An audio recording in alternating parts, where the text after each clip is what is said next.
अस्सलाम वालेकुम। मेरा नाम हुसैन जुल्फ़िकार है और मैं रेसिकेम प्राइवेट लिमिटेड में सेल्स एंड मार्केटिंग के फ़राइज़ अंजाम देता हूँ। आज की इस प्रेजेंटेशन में हम डिस्कस करेंगे कि जो हाई टेम्परेचर्स है उससे इपॉक्सी फ्लोरिंग प्रोजेक्ट्स पे क्या क्या इम्पैक्ट्स आते हैं। अच्छा, हमने इससे पहले भी एक दूसरी प्रेजेंटेशन दी थी जिसमें हमने कोल्ड टेम्परेचर्स और उसके इम्पैक्ट्स का जो है वो ज़िक्र किया था। तो कुछ स्लाइड्स हमारी सिमिलर है और फिर इस पर्टिकुलर प्रेजेंटेशन में हम डिस्कस करेंगे कि जो हॉट वेदर या हॉट कंडीशंस है उस पर फ्लोरिंग का क्या इम्पैक्ट आता है। तो as we discuss previously, the most ideal temperature for epoxy flooring is between 20 to 25 degree Celsius, और जो एक जनरल रेंज है एप्लीकेशन की, that is between 10 to 30 degree Celsius, which is for most epoxy products. However there is always an exception to the rule. अगर बहुत ज़्यादा हमारे पास गर्मी है या बहुत ज़्यादा सर्दी है, उस हिसाब से भी बहुत सारे कस्टमाइज्ड इपॉक्सी फ्लोरिंग के प्रोडक्ट्स जो है वो फॉर्मुलेट भी किए जा सकते हैं और बनाए भी जा सकते हैं। तो उस चीज़ को जो है जब हम किसी ऐसी कोई एक्सट्रीम कंडीशन में एप्लीकेशन कर रहे हैं तो उस हिसाब से जो है वो प्रोडक्ट का तयन भी किया जा सकता है और उसकी फर्दर फॉर्मुलेशन भी की जा सकती है एट रेसिकेम।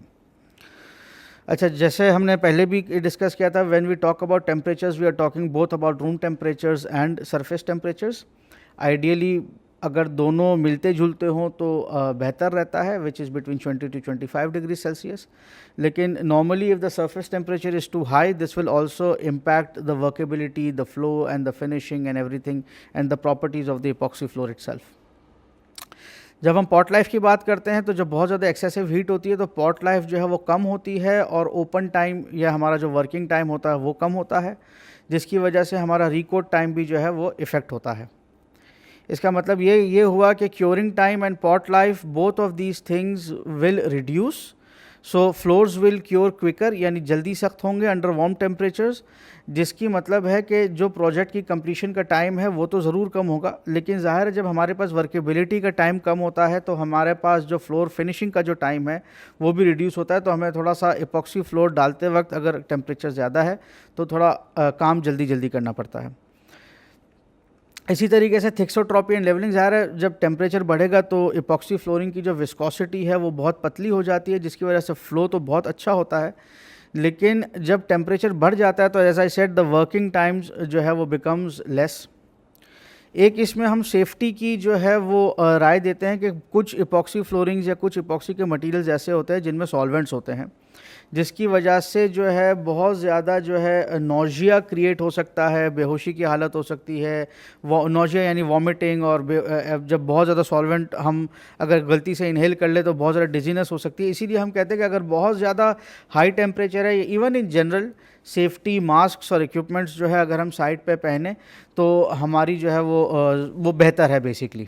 तो ये एक छोटी सी टिप है कि जब हम बहुत ज़्यादा हाई टेम्परेचर्स पे स्पेशली काम कर रहे हैं जहाँ पे बहुत ज़्यादा सॉल्वेंट की इवेपोरेशन है, तो उस वक्त जो है हम थोड़ा सा ख्याल रखें कि जो हमारी इपॉक्सी फ्लोरिंग है वो जो है थोड़ा सेफ्टी के साथ हम करें।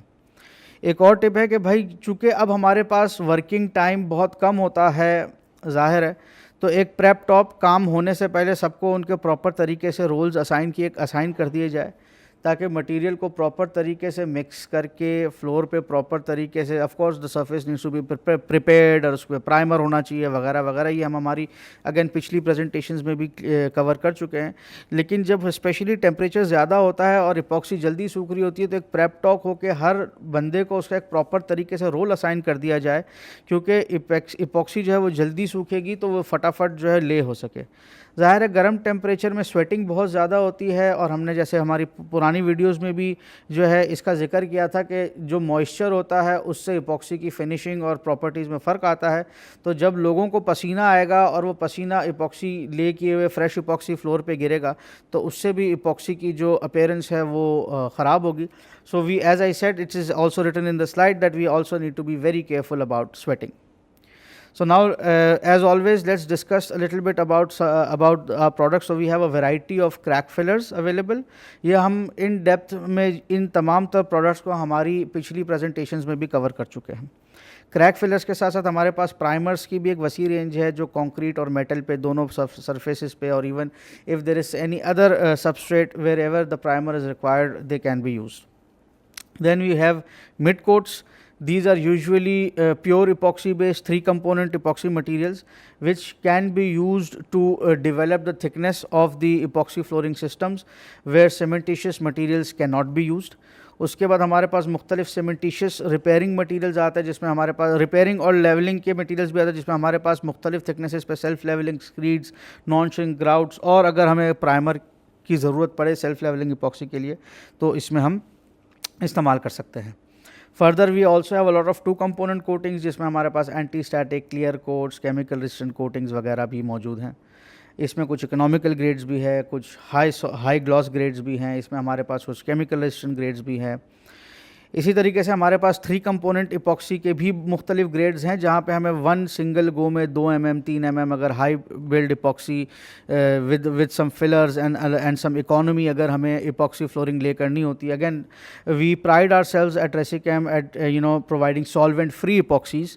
तो ये हमारे पास कुछ 3-component प्रोडक्ट्स है जो मुख्तलिफ प्रोडक्ट्स पे जाते हैं. देन अगेन इफ़ अगर थिकनेस कम है तो कुछ सॉल्वेंट लोडेड और हमारे पास जो है कुछ roller and brush applied epoxy coatings भी मौजूद हैं जिसमें हमारे पास simple solvent free roller applied coatings, solvented roller applied coatings, chemical resistant roller applied coatings and brush applied coatings of course, और उसमें फिर मेटल के लिए भी कुछ कोटिंग्स हमारे पास अवेलेबल हैं. मैं आपको जो हूँ एक जो रेसिकेम की वेबसाइट है उसकी तरफ रुजू करना चाहता हूँ. तो अगर आप रेसिकेम की वेबसाइट पे जाएंगे तो यहाँ पे हमारे पास एक प्रोडक्ट्स का सेक्शन है जहाँ पे हमारे पास फ्लोरिंग्स एंड कोटिंग्स जो है का सेगमेंट है. तो यहाँ पे जितने भी हमने प्रोडक्ट्स जो है वो डिस्कस किए हैं या आपको प्रेजेंटेशन में दिखाए हैं, इवन इन फ्यूचर में भी हम अगर कोई डेकोरेटिव इपॉक्सी लॉन्च कर रहे हैं और मुख्तलिफ इपॉक्सी फ्लोरिंग के मटीरियल्स लॉन्च करें तो वो वेबसाइट पर ऑफकोर्स डिक्लेयर होंगे. हर प्रोडक्ट का हमारे पास जैसे फॉर एग्जाम्पल यहाँ पर अगर हम 2-component टॉप कोट्स की बात करें तो आपको एक छोटा सा मॉकअप और प्रोडक्ट की टेक्निकल डाटा शीट जो है वो यहाँ पर मिल जाएगी. फॉर एग्जाम्पल ये केमिकल रेजिस्टेंट इपॉक्सी फ्लोरिंग है तो अगर हम इसकी यहाँ पे डाटा शीट पे क्लिक करेंगे तो हमारे पास इसकी पूरी डाटा शीट, पैकेजिंग और साथ साथ इसके जो केमिकल रेजिस्टिविटी के चार्ट है और तमाम तर जो डिटेल्स है वो आपको जो है यहाँ पे मिल जाएगी. So that was it from us today. हमें सुनने का बहुत बहुत शुक्रिया. हमारे मुख्तलिफ सोशल मीडिया के प्लेटफॉर्म्स को लाइक कीजिएगा, सब्सक्राइब कीजिएगा, बिलखुसूस यूट्यूब पे वो बेल आइकॉन प्रेस करना मत भूलिएगा. थैंक यू वेरी मच और अस्सलाम वालेकुम.